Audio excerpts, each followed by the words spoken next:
My wife and I love nature, and often when we have the opportunity, we go out to get some fresh air.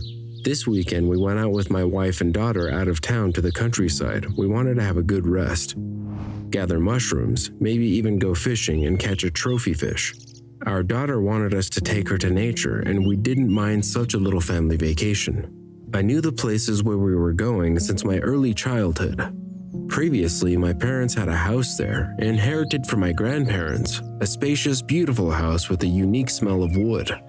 However, the village began to get empty and my parents sold the house, but there are still elderly people living there, and when you go there, you can always stay with one of them for a couple days.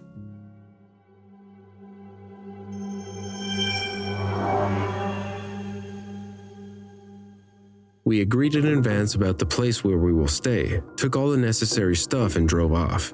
It was not a short drive. 2 hours with low traffic was the best option. The weather was perfect. My husband was driving and my daughter and I were watching what was going on behind the window. Villages followed by forests, then small settlements again. We reached a country road. We had to drive slowly as the rains had recently washed it away. My daughter was asleep and I was starting to fall asleep too when suddenly my wife braked sharply. I opened my eyes and saw her unbuckling her belt and getting out of the car. Then I looked out on the road and there was an animal lying on the side of the road, all covered in mud that I couldn't even tell what color it was. I unbuckled my seatbelt and got out too. As I got closer, I realized it was a fox. It looked like it had been hit recently.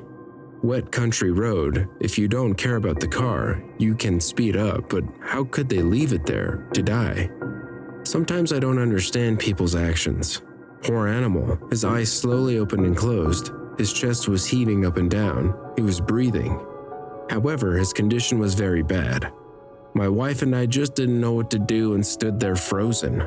When the car door opened and our sleepy daughter jumped out, she ran past us, sat down next to the fox, and started stroking its head. "Honey, there's not much we can do here," her father told her. Then the daughter looked at him. For the first time in her life, we saw such a nervous adult look in her eyes. She said she wouldn't let us leave the fox there. She certainly wasn't kidding.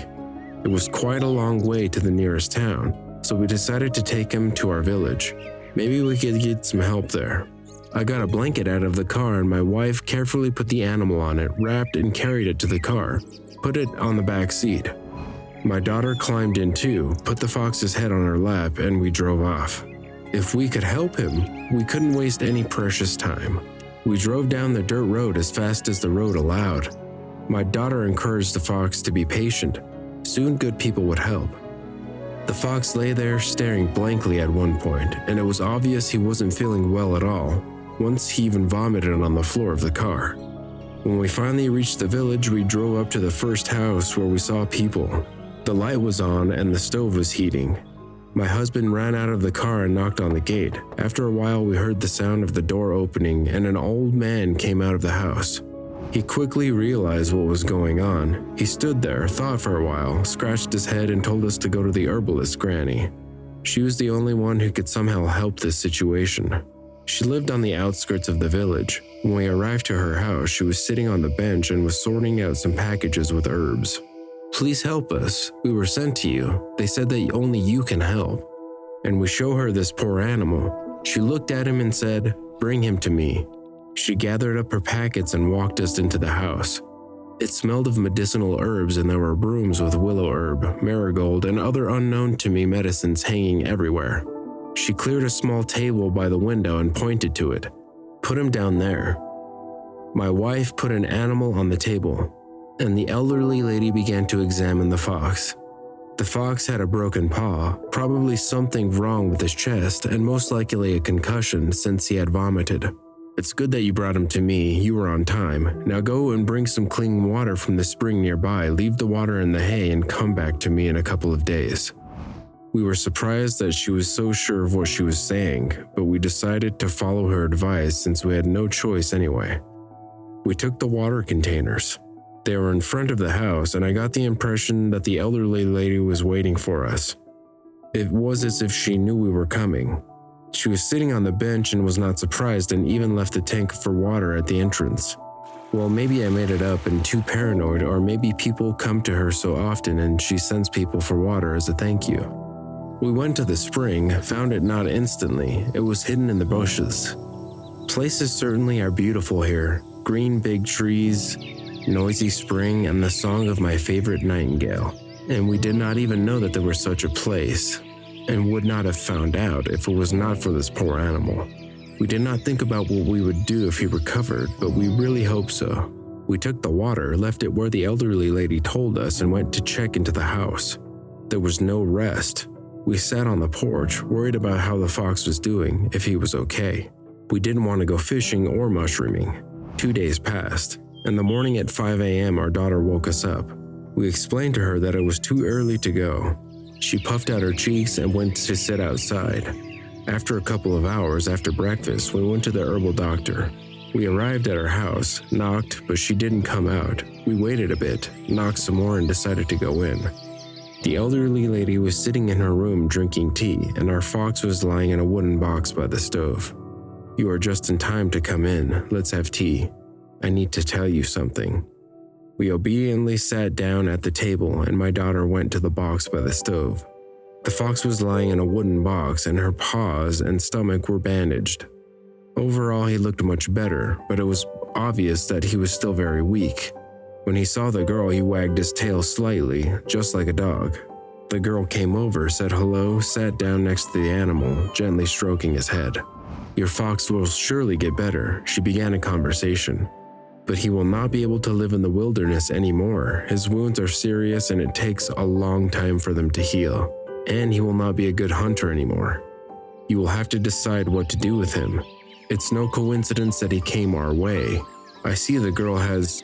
She nodded toward our daughter. "Your girl and this fox, they have a common fate. Somehow they are connected. You cannot break this bond, otherwise trouble will happen." My wife and I looked at each other. My wife had a confused look, but I was not surprised at all. Granny seemed to me not just strange, but it was as if she knew some things ahead of time.